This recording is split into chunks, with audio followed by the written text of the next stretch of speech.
मैं हूं आशीष त्रिपाठी आपके साथ और खबरों पर विस्तार पूर्वक नजर डालेंगे। शुरुआत करते हैं इस वक्त की बड़ी खबर से। बुरहानपुर से एक बड़ी खबर, जंगल के 25 एकड़ क्षेत्र में आग लगने का मामला। ककनार के घनश्यामपुरा जंगल में आग लगी है। दरअसल 25 एकड़ वन क्षेत्र में आग लगी है। 25 एकड़ में किए गए थे पौधारोपण। आग पर काबू पाने की कोशिशें की जा रही हैं, लेकिन कितना समय लगेगा ये कह पाना अभी मुश्किल है।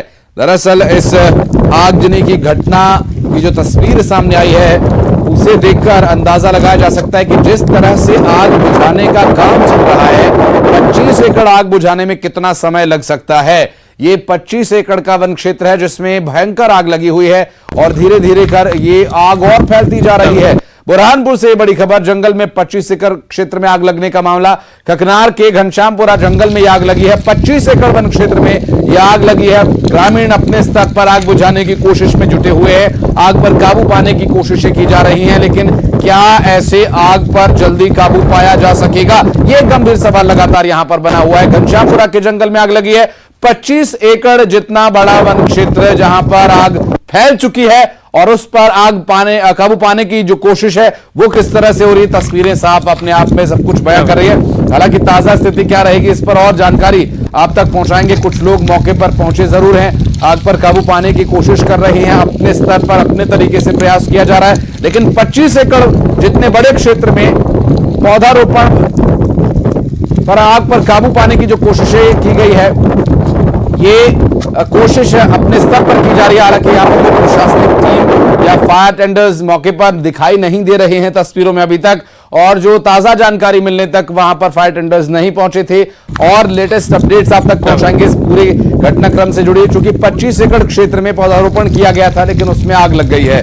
आग बुझाने के लिए कोशिशें अब उस स्तर पर नहीं हो पा रही हैं जिस तेजी से कोशिश होनी चाहिए। 25 एकड़ में फैले इस क्षेत्र में यहां पौधारोपण किया गया था। बुरहानपुर से तस्वीरें सामने आई जहां पर खकनार में घनश्यामपुरा के जंगल में आग लगी है और 25 एकड़ वन क्षेत्र में आग लगी है। 25 एकड़ में किए गए पौधारोपण पर आग पर काबू पाने की कोशिश की जा रही है, लेकिन आग पर अभी तक काबू नहीं पाया जा सका है। दरअसल पौधारोपण यहां किया गया था ताकि और वन संरक्षण हो सके, ज्यादा से ज्यादा हरियाली हो सके, लेकिन ये जल राख हो चुका है। आग कैसे लगी है अभी तक स्पष्ट नहीं हो पाया है। आग बुझाने में कितना समय लगेगा जानकारी नहीं मिल पा रही है, लेकिन 25 एकड़ में फैले इस आग को बुझाने की कोशिश अब तक कैसे की गई उसकी कुछ तस्वीरें सामने जरूर आई है। सवाल यहां लगातार ये उठ रहा है कि आखिर कितना समय इस आग पर काबू पाने में और लगेगा।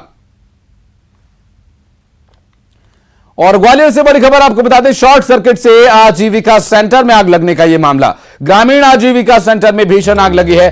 15 लाख से ज्यादा का सामान जलकर राख हो गया। निगम के दमकल की टीम ने आग पर काबू पाया। दरअसल जनकगंज थाना के गोल पहाड़िया इलाके की यह पूरी घटना है, जहां पर आग पर काबू पाने के लिए मौके पर जो फायर एक्सटिंग्विशर है उसका इस्तेमाल किया गया। फायर टेंडर्स मौके पर पहुंचे। दरअसल ये ग्वालियर से तस्वीरें सामने आई हैं जहां पर आग लगी है। आग कैसे लगी, ये शॉर्ट सर्किट इसके पीछे कारण बताया जा रहा है। और आजीविका सेंटर में आग लगने का यह मामला, ग्रामीण आजीविका सेंटर में शॉर्ट सर्किट की वजह से आग लगी बताया जा रहा है। और मौके पर आग बुझाने के प्रयास किए गए और भीषण आग में 15 लाख से ज्यादा का सामान जलकर राख हो गया, जानकारी मिल रही है। निगम की दमकल की टीम मौके पर पहुंची आग पर काबू पाने के लिए। जनकगंज थाना के गोल पहाड़िया इलाके की यह घटना। सुशील हमारे सहयोगी इस वक्त हमारे साथ मौजूद हैं। सुशील, कब की है ये दुर्घटना और क्या कुछ है डिटेल्स? देखिए, ये अल सुबह के लगभग यहाँ शॉर्ट सर्किट से आगजनी की घटना हुई है और ये जो इलाका है ये ग्वालियर के जनकगंज थाना क्षेत्र का ग्रामीण इलाका है, जहाँ ये आजीविका सेंटर बना हुआ है। दरअसल इसमें जो उत्पाद है समूह के वो रखे जाते हैं और वो यहाँ से डिस्ट्रीब्यूशन और सेल किए जाते हैं।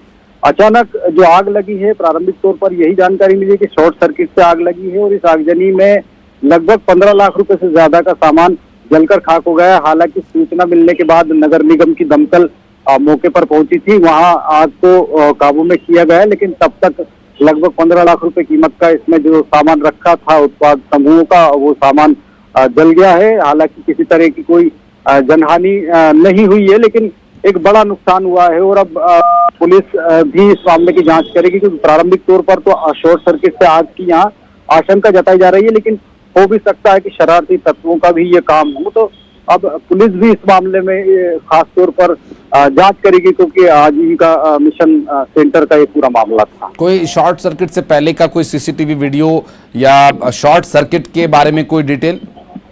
देखिए, पुलिस इन सब मसलों पर जांच कर रही है, क्योंकि ये ग्वालियर शहर के बाहरी इलाके का मामला है थोड़ा, तो पुलिस इसमें जांच कर रही है, प्रयास भी कर रही है कि आसपास फुटेज में अगर इस तरह के संदिग्ध नजर आते हैं तो उसमें भी पुलिस जांच करेगी। बहुत शुक्रिया आपका इस पूरे मामले पर जानकारी के लिए। और इंदौर से बड़ी खबर आपको बता दें, एयरगन से एक युवक ने गोली चलाई और गाड़ी गिरने पर विवाद हुआ था। दरअसल गोली के छर्रे लगने से 2 लोग यहां जख्मी हो गए हैं और जख्मी लोगों को अस्पताल में भर्ती कराया गया है। दरअसल तेजाजी थाना क्षेत्र की यह घटना, जहां पर गोली के छर्रा लगने से घायलों को हॉस्पिटल में एडमिट कराया गया। गाड़ी गिर गई थी, जिसके बाद ये पूरा विवाद शुरू हुआ और वीडियो भी इस दौरान का कुछ वहां पर लोगों द्वारा बनाया गया जो सामने आया। दरअसल एयरगन से फायर करके लोगों को घायल किए जाने की बात सामने आई। 2 शख्स यहां पर घायल हुए एयरगन के छर्रे से और युवक ने गोली चलाकर एयरगन के छर्रे से 2 लोगों को घायल कर दिया। दरअसल गाड़ी गिर गई, जिसकी वजह से विवाद शुरू हुआ और इस विवाद के चलते बहसबाजी बात बढ़ते बढ़ते यहां तक आ पहुंची कि एक शख्स जिसके पास एयरगन मौजूद थी, उसने एयरगन के छर्रे से फायर किया और 2 लोगों को चोट आई, जिन्हें हॉस्पिटल में एडमिट करवाया गया। चोट लगने के बाद दरअसल ये तेजाजी थाना क्षेत्र की पूरी वारदात बताई जा रही है। और इंदौर से बड़ी खबर, एयरगन से एक युवक ने गोली चलाई, गाड़ी गिरने पर दरअसल ये विवाद शुरू हुआ था और गोली के छर्रे लगने से 2 युवक जख्मी हो गए थे और घायलों को अस्पताल में भर्ती कराया गया है। तेजाजी थाना क्षेत्र का ये पूरा मामला, जहां इस पूरे घटनाक्रम के बाद पुलिस की कार्रवाई को लेकर सवाल उठ रहे हैं। इंदौर से बड़ी खबर हम आपको बता दें, जहां पुलिस जो है इस पूरे मामले में कहां है अभी, ये जानने के लिए हमारे सहयोगी विकास से बात करेंगे। विकास, ये पूरा घटनाक्रम सामने आया, पुलिस कहां है अभी तक, पुलिस की क्या भूमिका है इसमें? जी बिल्कुल, ये तेजाजी नगर थाना क्षेत्र का मामला है, जहां पर मिर्जापुर गांव में एक गाड़ी गिरने को लेकर विवाद हुआ था। चूंकि एक जो पक्ष है वो बैलगाड़ी से जा रहा था, दूसरे पक्ष की टक्कर लगने के बाद मोटरसाइकिल गिर गई थी। इस दौरान दोनों पक्षों का विवाद हुआ तो एक पक्ष ने एयरगन से फायर कर दिया, जिसमें 2 लोग जख्मी हुए हैं और उन्होंने ही पुलिस को शिकायत की कि छर्रे लगे हैं जो कि एयरगन से फायर किए हुए थे। उन्हें घायलों को पुलिस ने अंबा अस्पताल भेजा। मेडिकल उपचार के बाद उन्हीं की शिकायत पर गंभीर धारा प्रकरण दर्ज कर लिया। वहीं अब आरोपियों की तलाश की जा रही है। पुलिस का दावा है कि जल्दी आरोपी गिरफ्तार होंगे और इस पर कठोर कार्रवाई की जाएगी। साथ ही साथ में पुलिस ने ये भी दावा किया है कि जो एयरगन कथित तौर पर होने का दावा किया जा रहा है, वो भी बंदूक की भी जांच की जाएगी कि एयरगन ही थी या इसमें कोई और आर्म्स लाइसेंस था। विकास, आरोपी इसमें क्या एक से ज्यादा है? जी बिल्कुल, चूंकि जिस प्रकार से भीड़ नजर आ रही है, भीड़ में ये प्रतीत होता है कि जो बदमाश है उनकी संख्या ज्यादा है। हालांकि सभी का आइडेंटिफिकेशन पुलिस ने सुनिश्चित कर लिया है और उसी के आधार पर पुलिस गिरफ्तारी करेगी। और चूंकि जिस प्रकार से दावा किया जा रहा है एयरगन है, तो एयरगन है अथवा फायर आर्म, तो इसकी तस्दीक पुलिस के द्वारा जल्द ही कर ली जाएगी। बहुत शुक्रिया विकास आपका जानकारी के लिए। और खंडवा से एक बड़ी खबर आपको बता दें, दरअसल ओंकारेश्वर में नर्मदा की लहरों में फंसे कई श्रद्धालु, एनएचडीसी की लापरवाही सामने आई। बांध के टरबाइन चलाकर बिना किसी सूचना के पानी छोड़ दिया गया। नाविकों और गोताखोरों ने वहां फंसे लोगों की जान बचाई। लहरों के बीच जान बचाने की मशक्कत करते नजर आए श्रद्धालु। दरअसल त्योहार पर सूचना देकर पानी छोड़ा जाता है, लेकिन यहां बिना किसी पूर्व सूचना के बहुत सारा पानी एक साथ छोड़ दिया गया, जिससे जो वहां पर मौजूद श्रद्धालु थे वे उसमें फंस गए। और एक लापरवाही का यह पूरा मामला कहा जा सकता है, क्योंकि जिस तरह से बांध के टरबाइन चलाकर बिना सूचना के पानी छोड़ा गया, नाविकों और गोताखोरों ने किसी तरह से लोगों की जान बचाई और इसमें मशक्कत करते नजर आए श्रद्धालु जान बचाने के लिए। त्योहार पर पानी छोड़ने से पहले सूचना दी जाती है। दरअसल ये पूरा मामला खंडवा से ओंकारेश्वर में नर्मदा की लहरों में फंसे कई श्रद्धालु, एनएचडीसी की लापरवाही सामने आई। बांध के टरबाइन चलाकर बिना सूचना के पानी छोड़ा गया। और जैन से बड़ी खबर, दरअसल इलाज के दौरान आसिफ की मौत हो गई। सीसीटीवी कैमरे में खुलासा हुआ कि आसिफ ने खुद को ही आग लगाई थी। जो खबर हमने आपको दिखाई थी, जिसमें एक शख्स जलने के बाद गुहार लगा रहा है कि मुझे हॉस्पिटल ले चलो, पुलिस वालों ने मुझे जला दिया।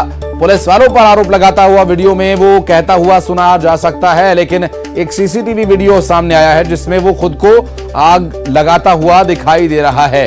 अब उसकी मौत हो गई है। दरअसल इलाज के दौरान आसिफ, जिस शख्स का नाम बताया जा रहा है, इसकी मौत हो गई है और सीसीटीवी कैमरे में इस पूरे मामले का खुलासा हुआ। और जबलपुर से बड़ी खबर आपको बता दें, आबकारी विभाग ने शराब की दुकानों पर कार्रवाई की। तय जगह के अलावा दूसरी जगह पर दुकानें खोले जाने पर यह कार्रवाई की गई। 3 दुकानों को सील किया गया। कलेक्टर के निर्देश पर कार्रवाई की गई। कमर तोड़, माफ कीजिएगा, इस मामले में चंडाल भाटा अन्ना मोहल्ला के दुकानों पर ताले जड़े गए और शटर को तोड़ने की कोशिश की गई, जहां पर 3 दुकानों को सील भी किया गया। कलेक्टर के निर्देश पर यह कार्रवाई की गई। करमेता, चंडाल भाटा, अन्ना मोहल्ला की दुकानों पर ताले लगाए गए। जबलपुर से तस्वीरें सामने आई हैं, जहां तय जगह से अलग जगह पर यह शराब की दुकानें खोली गई थी। और इंदौर के तुकोगंज थाना इलाके में शिवम रेजिडेंसी में लिफ्ट अटक गई और लिफ्ट के अटक जाने से कई लोग इसमें फंस गए। दरअसल पुलिस को इसकी सूचना दी गई। मौके पर पहुंची पुलिस ने सभी को सुरक्षित बाहर निकाला।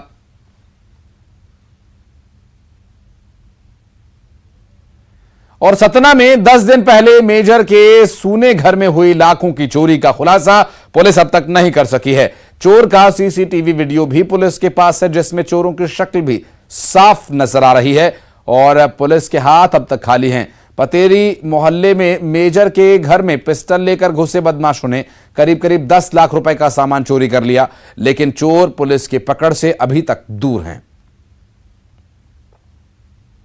और रायपुर से बड़ी खबर, जालसाज डिलीवरी बॉय को गिरफ्तार किया गया। नए सामान की जगह पुराने सामान की यह डिलीवरी करता था। सिविल लाइन पुलिस की कार्रवाई। पुराने सामान को लोगों तक पहुंचाकर जालसाजी करता था और धोखाधड़ी के इस मामले में इसे गिरफ्तार कर लिया गया है।